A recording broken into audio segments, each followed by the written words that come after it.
Greetings, Mikal here. I hope you had a really good Christmas. And here we are, just a few days away from the beginning of 2017. And this is the last newsletter of the year. And I want to spend a bit of time today just looking at ways to finish the year and moving into the new year. Really, it's not so much about the new year because you can do that at any time of the year, reflecting of the past and looking at the future. The reason that for many of us this is a good time is because we are more likely, for most, depending on what work you're doing, to be more relaxed, more chilled at this time of the year. And because of that, it allows us our creativity to flow a little bit more, and we're not caught so much in the everyday, say, work or running a business place, and therefore without that kind of pressure, it opens up for us to be more open and more creative, and often also more positive about where we are heading. So a place to start is just taking a moment to reflect on 2016. And there are many, many ways of doing that. So I'm not going to go into details about that. You can do a very detailed sit down and write an essay about the wonderful 2016 and what you did. Or you can put your feet up, pour a glass of champagne, and just give some toast to yourself for the key achievements, the key special moments for the year. Those kind of milestones along the way.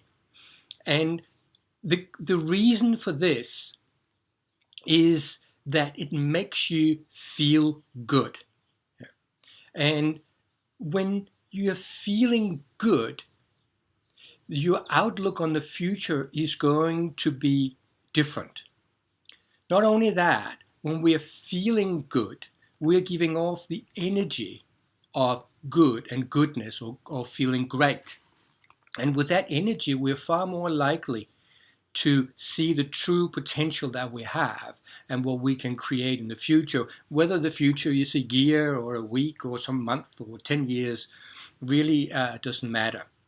But since we're about to change the number from 2016 to 2017, why not just look at the year? So first, take a little bit of time to reflect, and then look into next year. And again, there are so many different ways of doing that, and you can find your own best way of doing that. What I don't want it to be is the kind of New Year's resolution type of thing, because we know where that goes. So sitting down and making a whole bunch of goals for next year is not what I recommend to do either at this moment in time. There are times to get into detail and looking at what are the milestones along the way, the goal points that needs to be achieved to meet the goal of the whole year. But for now, my advice or invitation to you is to look at the big picture of 2016. And I will share with you my favorite way of doing it. And first of all, I will share with you, I don't think I've shared this drawing with you. So I kind of keep my pictures in this little scrapbook so that they're all held together. And the key word here is big picture. So it's not about the details of how you're going to do things. It is more getting clear in your mind what it is you want to experience, who you want to be. And then that will be the foundation that if it's really clear for you, then things will start to happen by themselves. And that's a far more powerful place to be in. So I just want to quickly share with you, this is not my big picture for next year or last year. This is my big picture for my life, the big, bold picture. And it's quite simple. And it's basically about awakened peace. And that's what my life is about. That is what my teaching and my business and my work is about. It's not just about peace. No problems with peace. Peace is great. But for me, one step further to that is awakened peace. So another word that is conscious peace, conscious peacefulness, so that we are at peace or peaceful, but in a conscious way. So that's to me far more powerful than just experiencing peace.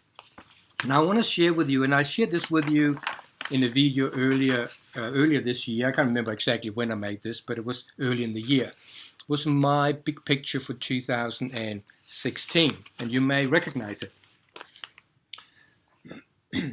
So 2016, and as you can see, there's a big heart in the middle. So for me, this year was very much about being more in my heart. And because of this clarity of what I wanted, what has happened when I now reflect back on this year is that I have been more in my heart than I otherwise would have been if I hadn't done this. I still have a lot more to go, and it's not something that's going to go away. This will be with me most likely forever. But it has made a difference for me this year. Another part there, it's about authenticity. It's about being authentic to that heart and be coherent at the same time. Again, with the heart and with the actions in my life, and being authentic when I go out in life, whether it's through my business, being with my family. But the key word for me for this year was the word down at the bottom, which is depth. And if there's one thing that has happened, if I'm going to say what is the most important aspect of my year, of my life this year, it is the aspect of depth. I have experienced new levels of depth in my life that I didn't even know was possible because I made it a focus. And that's in all areas of my life. It's in my business, and it's in my relationship with my children, and in particular in relationship with my wife. And as our new book is this far from being finished, you will read some of that, and if you ever get that book, read some of those experiences of that depth that has come into our relationship this year.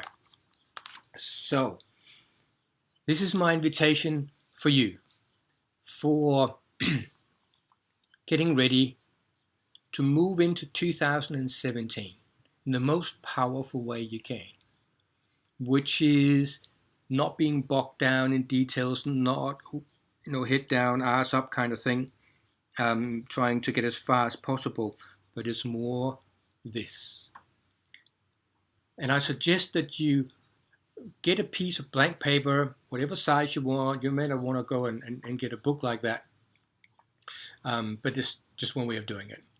And the good thing is you don't have to worry about whether you're creative or not, whether you can draw or not, because you don't have to show it to anyone.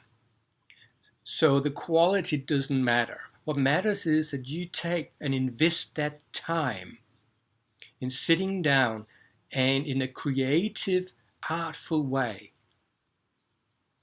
at whatever level you're doing it at, you're expressing what it is you want to experience in 2017. And we are all born creative. So you can't come up with an excuse to yourself, well, I'm not creative. Just drop that and just do it. And again, you don't have to show it to anybody. So just do it, and you will be amazed at what you can create. And it doesn't matter how it looks. The only thing that matters is how it feels when you're doing it. Because it's a feeling of it that is going to be embodied in your body, in your being. And because of that, you will be living that next year, rather than setting a whole bunch of specific goals. You can go into the specifics as the year unfolds. But the most important part is the big picture, or the big, bold picture for 2017. So get going with that. Find a space where you feel relaxed and easeful and peaceful. and enjoy the process. Enjoy the last few days of this year, and all the very best for 2017 and the transition into the year, however you choose to celebrate that. And I will catch you just on the other side in the new year next week. Have a great New Year's Eve.